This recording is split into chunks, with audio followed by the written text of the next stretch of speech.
नमस्ते विद्यार्थी मित्रों, मिठीबा विद्यालय की ऑनलाइन लर्निंग क्लास में आपका स्वागत है। हम इस चैप्टर की शुरुआत करें उससे पहले अगर आप हमारे चैनल पे नए हो तो चैनल को सब्सक्राइब कीजिए। उसके बाजू में दिए गए बेल आइकन पर क्लिक कर लीजिए और बेल आइकन पर क्लिक करने के साथ ऑल नोटिफिकेशन को अनेबल कर दीजिए, जिससे हमारे चैनल पे आने वाले सभी वीडियो आपको आसानी से मिल सकें।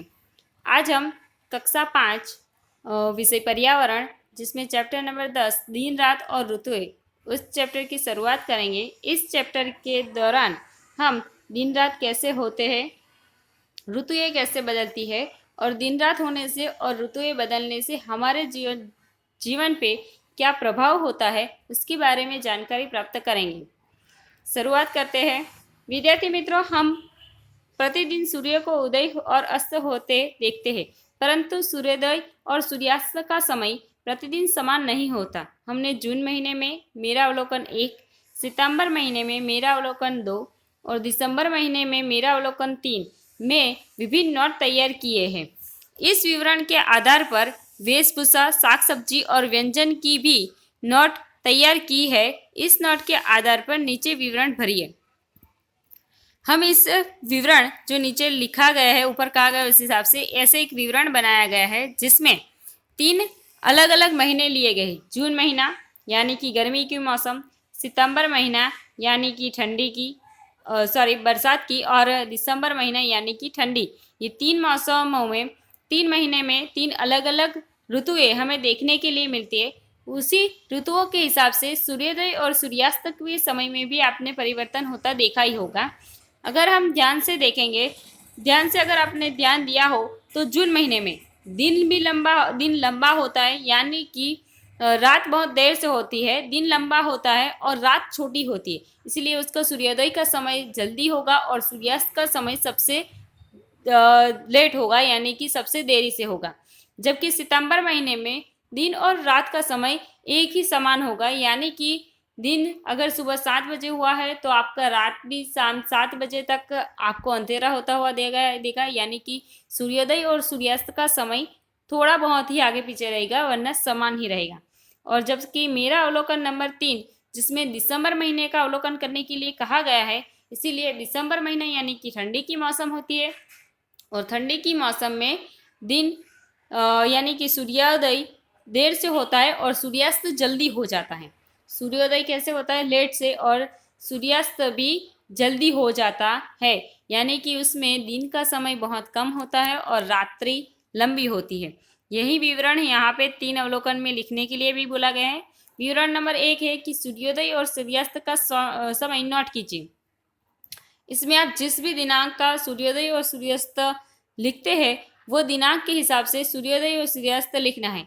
मेरा अवलोकन 1 में आपको जून महीने का लिखना है, मेरा अवलोकन 2 में आपको सितंबर महीना यानी कि बरसात की मौसम का लिखना है, और मेरा अवलोकन 3 में आपको दिसंबर यानी कि ठंडी की मौसम का अवलोकन करना है। इस तीनों का अवलोकन अगर आप लिखोगे तो अगर आप देखोगे तो सूर्योदय कब सबसे पहले हुआ, सूर्योदय सबसे पहले किस दिन हुआ होगा? जून महीने की किसी भी दिनांक, जिस दिनांक आप लोगे, लेकिन सूर्योदय सबसे पहला किस दिन होगा? मेरा अवलोकन 1 यानी कि जून में जो दिनांक आपने लिखी होगी, जून महीने में सबसे जल्दी सूर्योदय हो जाता होगा। उसी हिसाब से अगर आप सूर्योदय विवरण 2 में सूर्योदय और सूर्यास्त का समय नोट कीजिए। सबसे देर सूर्यास्त के समय की नोट कीजिए। सबसे देर से सूर्यास्त कब होगा, वो भी हमारा मेरा अवलोकन नंबर 1 यानी कि जून महीने में ही होगा। उसमें गर्मी की मौसम रहती है और गर्मी की मौसम में दिन लंबा होता है और रात छोटी होती है। वैसा क्यों होता है, उसकी भी जो चर्चा हम आगे के चैप्टर में कर देने ही वाले हैं। और इसमें रंग भरने के लिए कहा गया है, यानी कि कितने समय में कौन से समय पे होता है, 5 बजे, 6 बजे, 7 बजे या 8 बजे। अगर आप जून महीने में देखोगे, यानी कि मेरा अवलोकन 1 में सबसे सुबह सूर्योदय का समय, उसमें सूर्योदय का समय आपको 6 और 7 के बीच में होता हुआ दिखाई देगा, यानी कि दिन जल्दी उग जाता है। और सूर्यास्त का समय 7 बजे से 7:30 या 8 बजे के, यानी कि 7-8 के बीच में रहेगा। जबकि मेरा अवलोकन नंबर 2 में जो सितंबर महीना है तो सितंबर महीने में सूर्योदय का समय सुबह 7 बजे या 6 या 7 बजे के आसपास रहेगा। वैसे सूर्यास्त का समय भी 7 या 8 से बीच का ही रहेगा, या 7 बजे का ही होता है ज़्यादातर।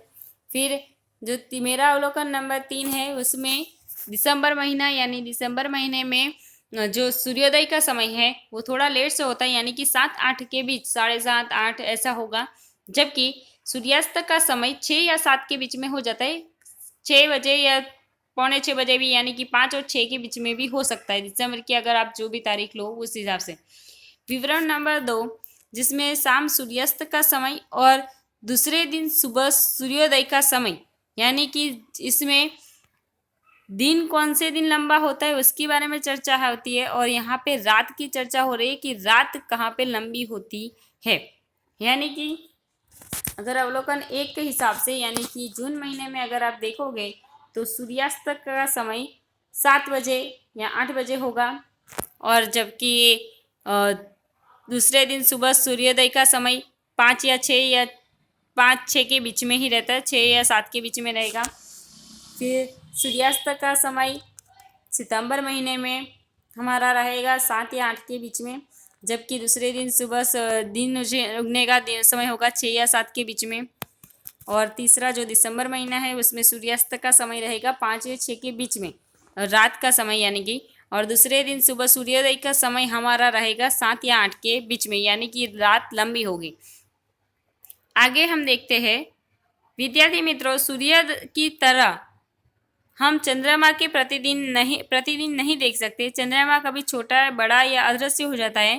पहले मेरा अवलोकन 1, 2 और 3 के आधार पर कृष्ण पक्ष में चंद्रोदय का समय नोट किया गया, और इस नोट के आधार पर नीचे विवरण के नोट तैयार कीजिए। यानी कि इसमें चंद्रोदय यानी कि चंद्र का उगने का समय और चंद्र के रहने का समय वो हमें लिखना है। यानी कि चंद्रोदय का समय हर एक समय पे अलग अलग होता है। हर एक दिन अगर आप देखोगे तो चंद्र का उगने का समय भी अलग होगा और उसको दिखाई देने का भी अलग रूप होगा। इसमें जो कृष्ण पक्ष बोला गया है उस कृष्ण पक्ष के आधार पे तो चंद्र धीरे धीरे कम ही होता जाता है, और लास्ट यानी कि अमावस्या के दिन चंद्र दिखता ही नहीं है, यानी कि पूरा अंधेरा होता है। उसी आधार पे सारणी बनानी है। अब उसको छोड़ के हम आगे बढ़ते हैं। तो जब दिन बड़ा होता है तब हम कैसे कपड़े पहनते हैं और क्यों। जब दिन बड़ा होता है यानी कि जब दिन किन महीनों में ज़्यादा लंबा होता है, तो के अप्रैल, मई, जून ऐसे महीनों में हमारा दिन लंबा होता है, और उस समय होती है गर्मी। गर्मी के समय में हम कैसे कपड़े पहनना पसंद करेंगे? सूती कपड़े, कॉटन कपड़े। जब कॉटन बोलते हो वहीं सूते कपड़े पहनना पसंद करते हो। और क्यों? क्योंकि उस समय पे गर्मी होती है जो कॉटन कपड़ों में थोड़ी कम लगे, इसलिए हम कॉटन जैसे कपड़े पहनना पसंद करते हैं।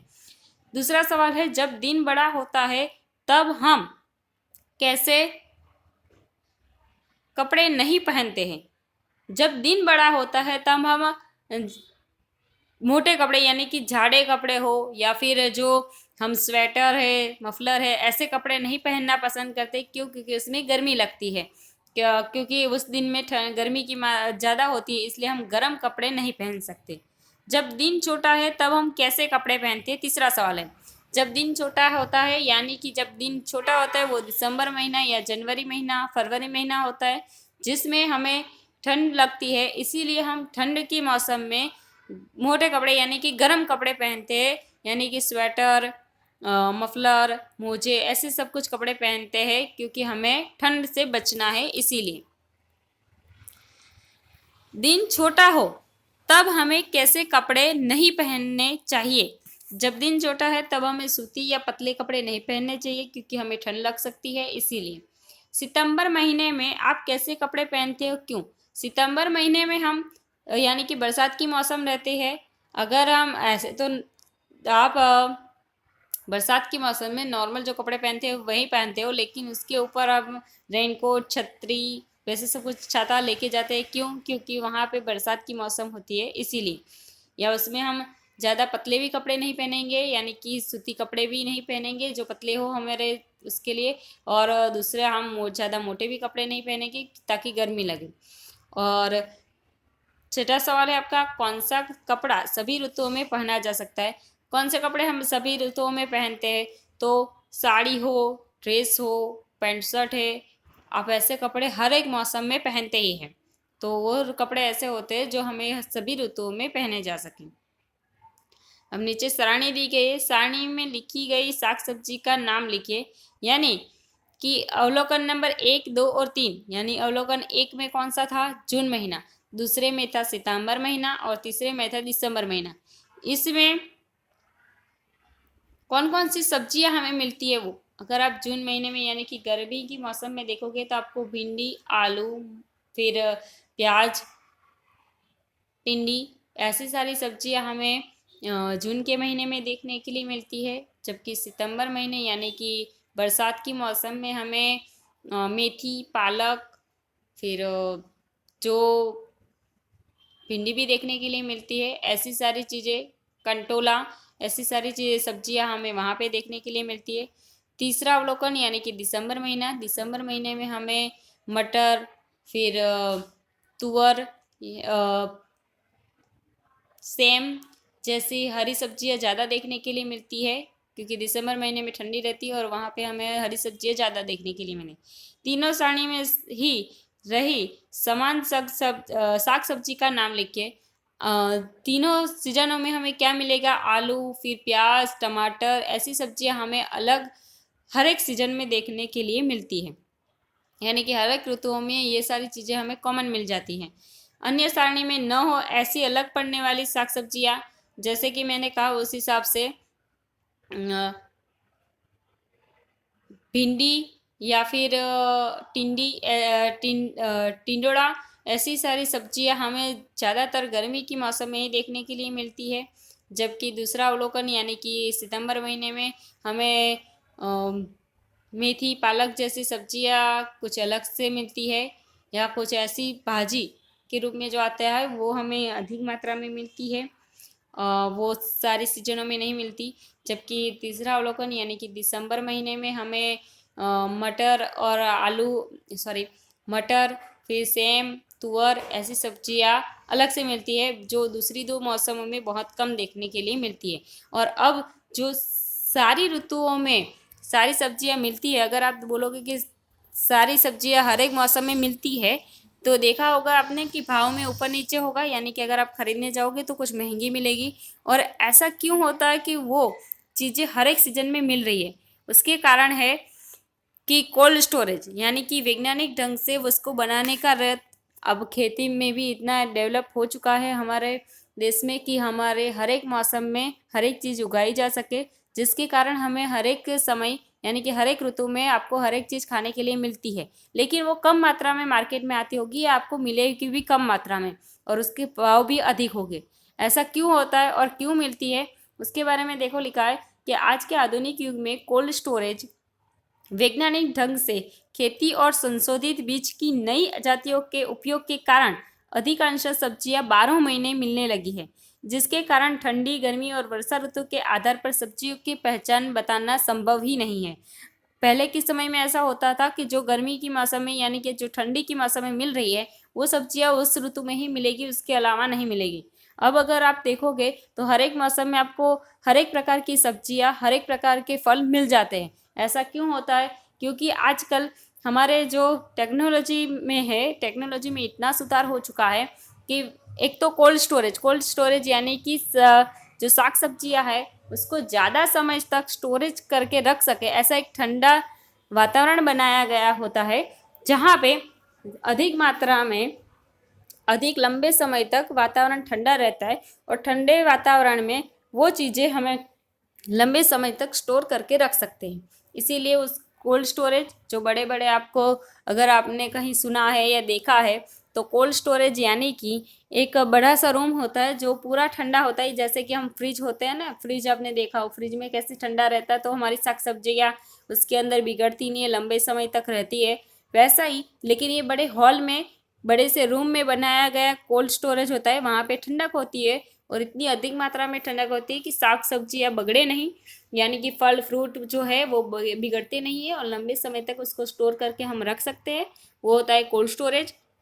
वैज्ञानिक ढंग से खेती और संशोधित बीज, यानी कि वैज्ञानिक ढंग से जो बीज बने हैं, जो नए दो बीजों को मिलाकर एक नया बीज उत्पन्न करना, ऐसे भी बीज का संशोधीकरण हुआ है, जिसके कारण बीज की इतनी उत्पत्ति होती है जो जमीन में, यानी कि जो भी जमीन में आप डालोगे, लेकिन वो एक तो अधिक मात्रा में उगा के देगा आपको, और उसको किसी भी ऋतु के वातावरण के हिसाब से वो नहीं, लेकिन वो बीज की में ही इतनी क्षमता होती है कि वो उस चीज को उगा सके।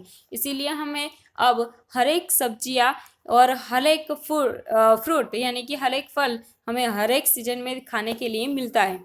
इसीलिए अब ये नक्की करना कि कौन सी ऋतु में कौन सा फल या कौन सी सब्जी मिलेगी, वो बहुत ही मुश्किल हो चुका है। इसी के साथ इस चैप्टर की आगे की जानकारी हम अगले पार्ट में देखेंगे। तब तक के लिए इस चैनल को लाइक करें, शेयर करें, सब्सक्राइब ज़रूर करें, जिससे हमारे चैनल पे आने वाले सभी वीडियो आपको आसानी से मिल सके। Thank you.